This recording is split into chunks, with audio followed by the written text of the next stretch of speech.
The Hebrew terms Tumor and Tahara refer to ritual impurity and purity. Under Jewish law, the Hebrew noun Tumah, impurity, describes a state of ritual impurity. A person or object which contracts tumor is said to be tamai, and thereby unsuited for certain holy activities and utilizations until undergoing predefined purification actions that usually include the elapse of a specified time period. The contrasting Hebrew noun tahara describes a state of ritual purity that qualifies the tahor to be used for kedusha. The most common method of achieving tahara is by the person or object being immersed in a mikveh. This concept is connected with ritual washing in Judaism, and both ritually impure and ritually pure states have parallels in ritual purification in other world religions. The laws of Tumor and Tahara were generally followed by the Israelites, particularly during the First and Second Temple period,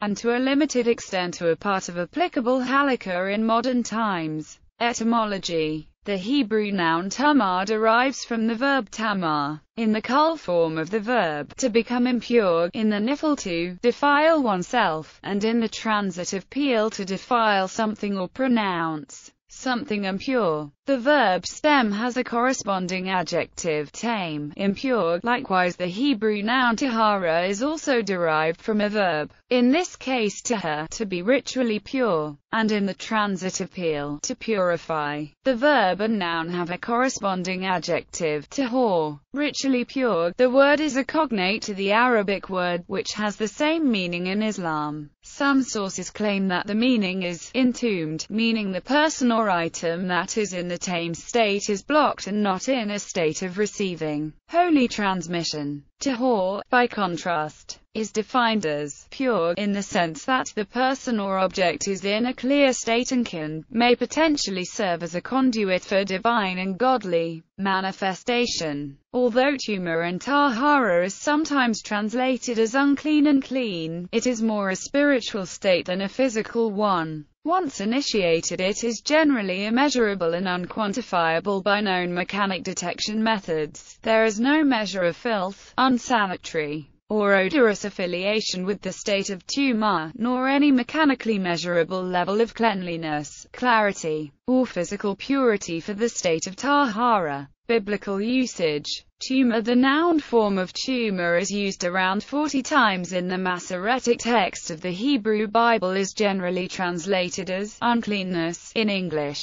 language Bibles such as the KJV and JPS Tanakh. The majority of uses are in Leviticus, though uses for national impurity occur in Ezra and Ezekiel, and Zechariah prophesies the removal of the prophets and spirit of impurity from the land. The adjective tamai, impure, is much more common. Tahara. The verb form of tahara, the verb tahar, be pure, is used first in the Hebrew Bible is in Genesis chapter 35 verse 2. Where Jacob tells his family to put away strange gods and be pure. Types of tumor. A person or object can become tame, ritually impure, in a number of ways. By contact with a dead body, tumor met, which, in addition to the body itself, includes significant parts of a body, soil in which the body decomposed, and others. By being present in a building or roofed structure containing a dead body.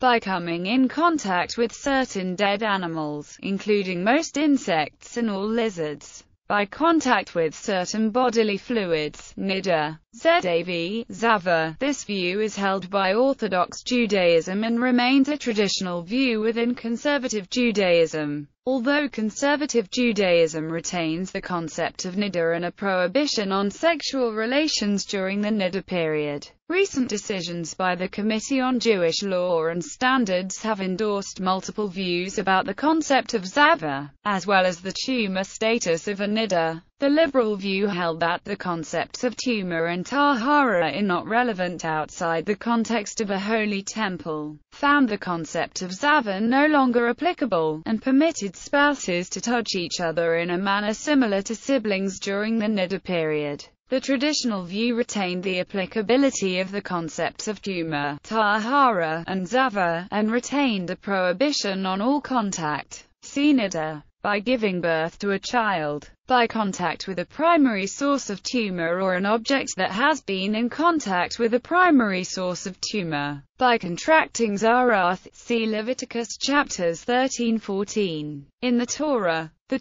first alludes to the concept of Tahara in terms of ritual purity and God's directive to Moses to instruct the children of Israel not to have sexual relations for a period of 3 days prior to the giving of the Torah at Mount Sinai. And he said unto the people, Be ready against the 3rd day. Come not at your wives, KJV, after the giving of the Torah, during the 2nd year of the Israelite exodus from Egypt. More specified mitzvot involving Tumor and Tahara were given to the Israelites. Command the children of Israel, that they put out of the camp every leper, and every one that hath an issue, and whosoever is defiled by the dead. Numbers chapter 5 verse 2, KJV. The brunt of Tumor and Tahara law as recorded in the Torah is centralized in the book of Leviticus, a book which deals primarily with the temple service carried out by the Kohen. In the days of the temple in Jerusalem, special sacrifices and ceremonies were performed for purification from various types of impurity, including the red heifer ceremony for contact with the dead, and special ceremonies for zarath and childbirth. In the Mishnah dedicates one of its 6 subdivisions to the Torah laws of Tumah, impurity, and Tahara, purity. This division or order is called Tohorot and consists of 12 tractates.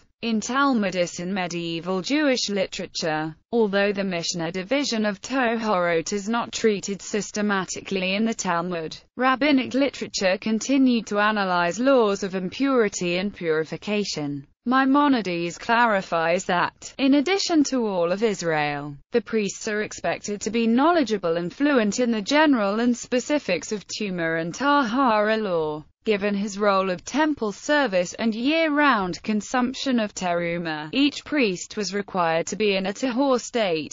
Hezekiah ben Manoah rationalizes the Latin name Leviticus given to this book as a demonstration of its contents pertaining primarily to the Kohen who is part of the tribe of Levi. Mandatory or optional common Torah knowledge stipulates that there is no letter of law requirement for the Israelite to abstain from becoming tamai, save for the 3 annual holiday periods, where visiting the temple in a tahor state is a mitzvah, and thus mandatory. However, based on the verse, "And ye shall be holy men unto me," Jewish sages writers during the Second Temple period, such as Gamaliel, the Jerusalem Talmud to Shabbat 8b, Hiyya the Great to Abba Arika, have encouraged the act of keeping the nuances of Tumor and Tahara all year round. An Israelite who volunteered to keep the laws and details of Tumor and Tahara all year round was called a porush,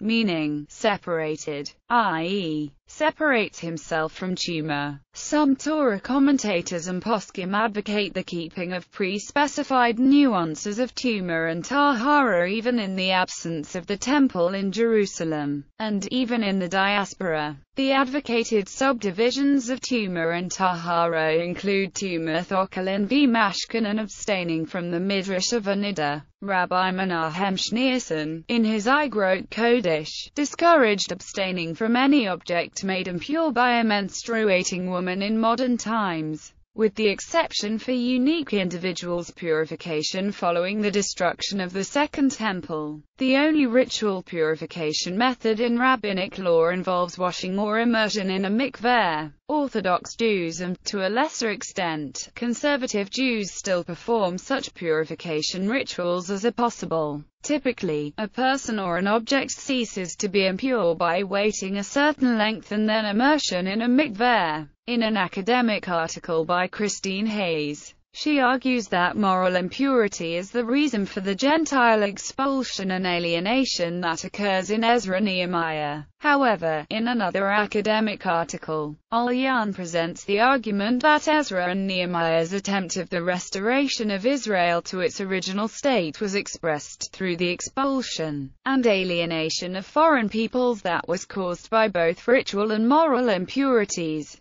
The Judean people believed that Israel and the priestly bloodline of Israel in itself was pure, being the chosen nation of their God. Furthermore, when the men of Israel committed to relations with Gentile people, the acts took away from their purity. Al-Yan argues that there were different actions that were categorized by the Judean people as ritual impurity and moral impurity. Moral impurity can simply be removed, as in physical removal or separation between groups. This is originally what caused the expulsion of the Gentile people. They simply needed to be removed from the Judean environment, and then the environment would be considered pure once again. However, ritual impurity is much more serious. Al-Yan argues that ritual impurity is deeply embedded into covenants. Thus, a religious ritual must be performed to rid the impurity from the people group. In Ezra and Nehemiah, an argument is shaped through both moral and ritual impurity that leads to the expulsion and alienation of the Gentiles.